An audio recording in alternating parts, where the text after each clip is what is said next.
బతుకుతాం. ఒక 100 ఏళ్ళు 70 ఏళ్ళు బతుకుతాం మనం, ఆ తర్వాత ఉన్నాం కదా. ఈ తక్కువ కాలంలో కూడా ఎంత ఘోరంగా జీవించాలా మనుషులు.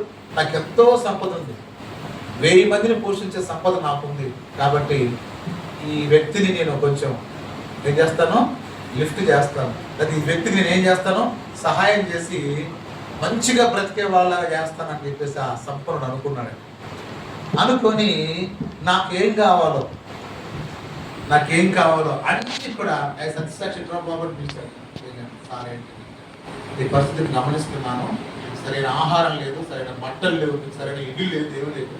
కాబట్టి ఇదిగో నాకు కలిగిన దాంట్లో లెక్కిస్తున్నాను, అన్నీ తీసుకో, చక్కగా మంచిగా భోజనం చేయి, మంచిగా బట్టలు కట్టుకో, మంచిగా ఇల్లు కట్టుకో, గోడలు కట్టుకో, సంతోషంగా జీవించు, సౌఖ్యంగా జీవించు, నీకేం దోకాలేదు, నేను చూసుకుంటానని చెప్పేసి అని ఆ సంపన్నుడు నాకు అన్నీ ఇచ్చాడు. చక్కగా తింటున్నాను, తాగుతున్నాను, మంచిగా బండ్లు కొనుక్కున్నాను, ఆయన ఇచ్చిన డబ్బులతోటి తిరుగుతున్నాను, కుటుంబం అంతా కూడా చాలా సంతోషంగా ఉన్నాం, చాలా సంతోషంగా ఉన్నాం.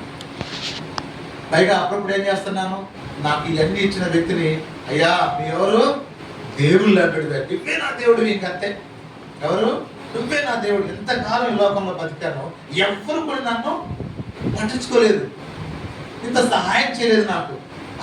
ఏ మనిషి అండి, దేవుడు అంటే ఎక్కడో ఉంటాడు అనుకున్నాను, పరలోకంలో ఎక్కడో ఉంటాడు కానీ లేదు లేదు లేదు, దేవుడు ఇక్కడే ఉన్నాడు, మా ఊర్లోనే ఉన్నాడు, నా ముందుగానే ఎదురింట్లో ఉన్నాడని ఇప్పుడే తెలిసింది.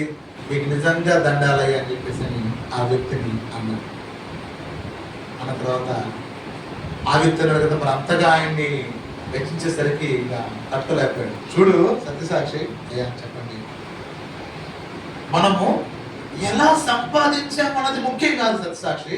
అయ్యా ఎంత సంపాదించామన్నదే ముఖ్యమయ్యా అన్నాడు. అవునండి, నాకు ఇంతగా ఆ విషయం తెలియలేదండి, ఇట్లా సంపాదించాలనుకున్నాను నేనంటే. అట్లా కాదు, ఎట్లైనా సంపాదించు, కానీ మొత్తంగా సంపాదించి సంతోషించు, సుఖించు, ఆనందించు, ఎంజాయ్ చేయి, ఎందుకంటే మన జీవితము ఇంతే అన్నాడు ఆ వ్యక్తి. ఇక నేను ఏం చేస్తానంటే, నా దేవుడు ఎవరు చెప్పండి, అతడే నా దేవుడు. ఎవరు, అన్నం పెట్టి, వస్త్రాలు ఇచ్చి, ఇల్లు కట్టించి, బండ్లు ఇచ్చిన వ్యక్తి ఉన్నాడే, సంపన్నుడు. ఈయన ఏం సంపన్నుడు అంటే భూలోక సంపన్నుడు. చెప్పండి, భూలోక సంపన్నుడు. భూలోకంలో ఉన్నంత వరకు మనకు ఏదైనా చేయగలడు. ఈ భూలోకం విడిచిన తర్వాత అతను ఏమీ మనకు చేయలేడు.